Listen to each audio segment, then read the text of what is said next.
I think we're just getting some pictures in shortly of them all meeting up, because there will be... Oh, here we go. Lots of men in suits. There's a woman. There's a couple of women. The picture everyone wants to see, though, is what's going to happen when Liz Truss shakes hand or not with a certain Emmanuel Macron, and will they be friends or foes? Wasn't it bizarre during the leadership campaign that she was asked friend or foe and she said the jury's out, and now she's apparently said... there's Monsieur Macron? It was a bit of banter, but... as Darren was saying earlier, there was some talk that they were ready to do some sort of deal on migration that was then scrapped at that point. So clearly, now that she is Prime Minister, she will be looking to strike a much more emollient Yeah, I hope she's there. We haven't seen her yet, so maybe she's a bit late, I don't know. Catherine. Oh, right, let's go down the line. How is she going to calm her party? Parliament is back on Tuesday. It's rarely been sitting since, July, really. But she's got to reinstil discipline when those Tory MPs come back. I mean, Nadine Dorries today, from the right of the party, big Boris Johnson supporter, but being incredibly critical. It just never ends, does it? I think it will be incredibly difficult next week.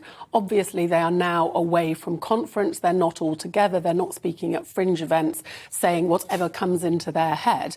But clearly, she is going to need to get a grip of discipline. As you say, Nadine Dorries. Now, Nadine Dorries, obviously not in the cabinet now. We've just seen her. She's at the back, on the left-hand side, near the exit.